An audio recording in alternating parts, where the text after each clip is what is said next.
அஸ்ஸலாமு அலைக்கும் வரஹ்மத்துல்லாஹி வபரகாத்துஹு. இன்று ரமதானுடைய 16வது பிறை, அதாவது சரியாக ரமதானுடைய பாதி மாதத்தை கடந்து விட்டோம். ரமதானுடைய ஆரம்பத்திலே ரமதானிலே நான் இதையெல்லாம் செய்வேன் என்று ஒரு திட்டமிட்டிருப்போம். திருக்குர்ஆன் ஓதுவேன், கியாமுல் லைல், தஹஜ்ஜுத் போன்ற தொழுகைகளை சரிவர தொடுவேன், ஏழை எளியோர்களுக்கு நான் தானம் தர்மம் செய்வேன், அல்லாஹ்விடமிருந்து ரஹ்மத்தை பெறுவதற்கான எல்லா முயற்சிகளையும் செய்வேன், என்னுடைய பாவம் மன்னிக்கப்பட வேண்டும் என்பதற்காக அல்லாவிடத்திலே கெஞ்சி மன்றாடி நான் அழுது துவா கேட்பேன், என் மீது கடமையாக்கப்பட்ட ஜகாத்தை சரிவர கணக்கு பார்த்து அல்லாவுடைய பாதையில் கொடுப்பேன். இது போன்ற பல்வேறு திட்டங்களை ரமதான் வந்துவிட்டால் நான் செய்ய வேண்டும் என்று நாம் திட்டமிட்டு இருப்போம். ஆனால் இன்று ரமதானுடைய சரியான பாதியை கடந்து நிற்கின்றோம். இன்னும் கூற போனால் நம்முடைய வாழ்நாளிலே மிக முக்கியமான 15 நாட்களை கடந்து நிற்கின்றோம். நம்முடைய திட்டங்களை நாம் நிறைவேற்றினோமா? திருக்குர்ஆனை முடித்து விட்டோமா? அல்லது முடிக்க போகிறோமா? இரவு நேர தொழுகைகளை சரிவர தொழுதோமா? தான தர்மங்கள் அடுத்தவர்களுக்கு செய்தோமா?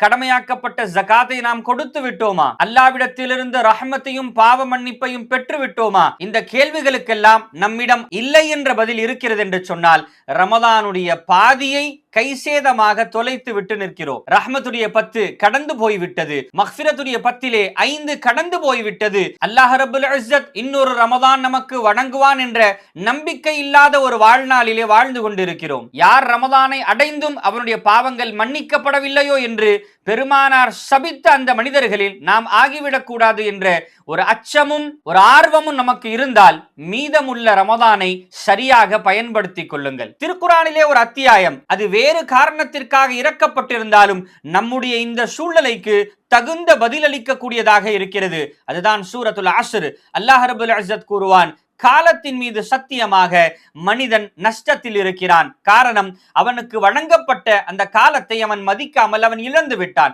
அவன் அந்த காலத்தை எப்படி பயன்படுத்தி கொள்ள வேண்டுமோ அப்படி பயன்படுத்தி கொள்ளாமல் அதை சாதாரணமாக விட்டு விட்டான். இறைவன் இன்னும் கூறுவான், இல்லல்லதீன ஆமனு வ அமிலுஸ் ஸாலிஹாத் வ தவாஸௌ பில் ஹக்கி வ தவாஸௌ பிஸ் ஸப்ர். ஆனால் அவர்களை தவிர யார் ஈமான் கொண்ட நிலைமையிலே நல்லமல்கள் புரிவார்களோ, ஒருவருக்கு ஒருவர் சத்தியத்தை கொண்டும் பொறுமையை கொண்டும் உபதேசித்துக் கொள்ளுவார்களோ, அப்படிப்பட்ட நன்மை செய்யக்கூடிய நல்லடியார்களை தவிர மற்ற எல்லோரும் கைசேதப்பட்டவர்கள், நஷ்டத்திற்குரியவர்கள் என்று கூறுவான். இந்த மீதமுள்ள ரமதானை சரியாக பயன்படுத்திக் கொள்ளுங்கள். அல்லாவிடத்திலிருந்து பெற வேண்டிய ரஹ்மத்தையும் மக்ஃபிரத்தையும், நரகத்திலிருந்து விடுதலையும், உங்களுடைய பாவத்திற்கான மன்னிப்பையும் அல்லாவிடம் அழுது மன்றாடி பெற்றுக் கொள்ளுங்கள். அல்லாஹ் ரப்புல் இஸ்ஸத் மீதமுள்ள ரமதானை நாம் எப்படி கழிக்க வேண்டுமோ அப்படிப்பட்ட முறையிலே நல்லமல்கள் செய்து அவனிடத்திலிருந்து பெற வேண்டிய எல்லா கிருபைகளையும் பெற்று நம்முடைய பாவங்கள் மன்னிக்கப்படுவதற்கு அவன் நமக்கு உதவி செய்தல் புரிவானாக.